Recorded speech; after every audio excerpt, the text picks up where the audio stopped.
India में अगर कोई भी बड़े स्केल का फूड बिजनेस चलाना हो ना तो एक लाइसेंस है जिसके बिना काम आगे बढ़ ही नहीं सकता। हाँ, हम बात कर रहे हैं FSSAI सेंट्रल लाइसेंस की। तो चलिए आज इस पूरे प्रोसेस को बिल्कुल सिंपल तरीके से समझते हैं। तो आगे कैसे बढ़ेंगे? देखिए, सबसे पहले तो ये जानेंगे कि आखिर ये सेंट्रल लाइसेंस है क्या। फिर ये समझना जरूरी है कि इसकी जरूरत किसको पड़ती है। उसके बाद डॉक्यूमेंट्स क्या क्या लगेंगे उसकी तैयारी करेंगे। फिर इसके फायदे क्या हैं और हाँ, आखिर में कुछ ऐसी बातें जिन्हें बिल्कुल भी नहीं भूलना है। तो चलिए शुरुआत करते हैं बिल्कुल बेसिक से। आखिर ये FSSAI सेंट्रल लाइसेंस है क्या चीज़? ओके, तो सीधे सीधे समझे तो FSSAI सेंट्रल लाइसेंस एक ज़रूरी फूड सेफ्टी लाइसेंस है।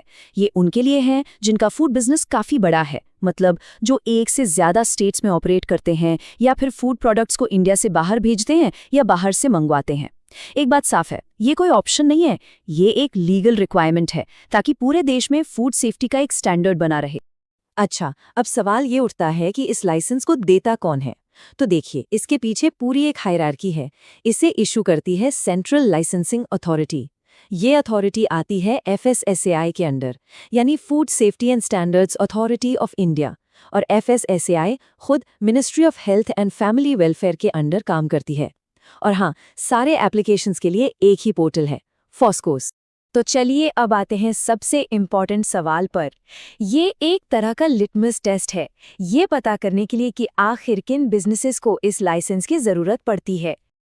तो अब ये चेक करना पड़ेगा कि क्या कोई बिजनेस इस कैटेगरी में फिट होता है या नहीं। आइए इसके क्राइटेरिया पर एक नज़र डालते हैं। देखिए, अगर बिजनेस इनमें से कोई है तो लाइसेंस लेना ही पड़ेगा, कोई दूसरा रास्ता नहीं है। जैसे बड़े फूड मैन्युफैक्चरर्स और प्रोसेसर्स जो फूड प्रोडक्ट्स इंपोर्ट या एक्सपोर्ट करते हैं, ऐसे बिजनेसेस जिनकी ब्रांचेस एक से ज़्यादा स्टेट्स में हैं, e-commerce food operators, central government की एजेंसीज और PSUs, बड़ी बड़ी होटल चेन्स और एयरपोर्ट्स या सी पोर्ट्स पर काम करने वाले, इन सब के लिए ये ज़रूरी है। और अब आते हैं उस नंबर पर जो सब कुछ डिसाइड कर देता है, 20 करोड़ रुपए। हाँ, आमतौर पर अगर किसी फूड बिजनेस का सालाना टर्नओवर 20 करोड़ से ज्यादा है तो उनके लिए ये लाइसेंस लेना जरूरी हो जाता है। ओके, तो अब ये साफ हो गया कि लाइसेंस की ज़रूरत है। तो अब आगे क्या?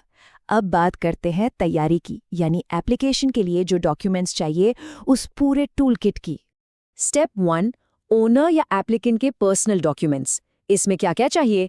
आधार कार्ड और पैन कार्ड, बिल्कुल, एक पासपोर्ट साइज फोटो और एक चालू मोबाइल नंबर और ईमेल आईडी। ये हो गया पहला सेट। अब आते हैं स्टेप 2 पर, यानी बिजनेस के लीगल डॉक्यूमेंट्स।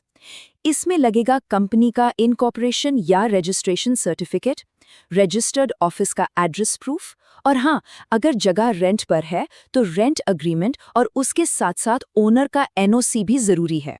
और स्टेप 3 में आते हैं सपोर्टिंग डॉक्यूमेंट्स जो बिजनेस के ऑपरेशन से जुड़े हैं। ये बहुत इंपॉर्टेंट है, जैसे कि फूड सेफ्टी मैनेजमेंट सिस्टम यानी FSMS plan, GST certificate, import export code यानी IEC, प्रोसेसिंग यूनिट का पूरा लेआउट प्लान और वाटर टेस्ट रिपोर्ट। इनके बिना बात नहीं बनेगी। इतनी सारी पेपरवर्क, इतना प्रोसेस, सवाल ये है कि इसका फायदा क्या है। तो चलिए बात करते हैं इसके बेनिफिट्स की। इस पूरी मेहनत का आखिर पे ऑफ क्या है? देखिए, सबसे जरूरी बात ये समझनी है कि ये सिर्फ एक कागज का टुकड़ा या रिक्वायरमेंट नहीं है, ये एक बिजनेस एसेट है। सच में ये ग्रोथ के लिए नए दरवाजे खोलता है। तो इसके स्ट्रेटेजिक फायदे क्या हैं? सबसे पहले ये नेशनल और इंटरनेशनल दोनों मार्केट्स के दरवाजे खोल देता है। एक से ज़्यादा स्टेट्स में काम करना आसान हो जाता है, ब्रांड का ट्रस्ट और क्रेडिबिलिटी बढ़ती है। आजकल तो बड़े बड़े रिटेलर्स और ई-कॉमर्स प्लेटफॉर्म्स इसके बिना आगे बात ही नहीं करते। बिजनेस को एक्सपैंड करने या फंडिंग उठाने में भी ये मदद करता है। और सबसे इम्पॉर्टेंट, ये भारी भरकम पेनल्टीज और बिजनेस बंद होने के रिस्क से बचाता है। और ये एक लाइन इसकी पूरी वैल्यू बता देती है। इसे बैंक्स भी मानते हैं, कस्टम्स अथॉरिटीज भी और दूसरी सरकारी एजेंसीज भी। मतलब ये एक ऑफिशियल स्टैंप ऑफ अप्रूवल है जिसे हर कोई पहचानता है। चलिए अब हम अपने डिस्कशन के आखिरी हिस्से में हैं। लाइसेंस मिल गया, आगे क्या? कुछ ऐसी जरूरी बातें हैं जो लाइसेंस मिलने के बाद हमेशा याद रखनी है। देखिए, इस टेबल में 2 चीजें बिल्कुल साफ हैं। पहली, लाइसेंस की वैलिडिटी 1 से 5 साल तक की हो सकती है। ये एप्लीकेशन के टाइम पर ही चुनना होता है। और दूसरी, और सबसे जरूरी बात, लाइसेंस एक्सपायर होने से पहले इसको रिन्यू कराना कंपल्सरी है, इसमें कोई छूट नहीं है। एक और चीज जिसका खास ध्यान रखना है, हमेशा सही लाइसेंस कैटेगरी के लिए ही अप्लाई करें। क्यों? क्योंकि अगर कैटेगरी सही है तो अप्रूवल आराम से मिल जाएगा और बिजनेस लीगल रहेगा। लेकिन अगर गलत कैटेगरी चुन ली तो एप्लीकेशन रिजेक्ट हो सकती है, पेनल्टी लग सकती है, जो बिजनेस के लिए एक बहुत बड़ा रिस्क है। और अब आते हैं एक गोल्डन रूल पर, जिसे कभी नहीं भूलना है। जो FSSAI नंबर मिलता है उसे बिजनेस की जगह पर, मतलब प्रेमिसेस पर और हर प्रोडक्ट की पैकेजिंग पर डिस्प्ले करना जरूरी है, कंपल्सरी है। ये ग्राहक के लिए ट्रांसपेरेंसी का सबसे बड़ा साइन है।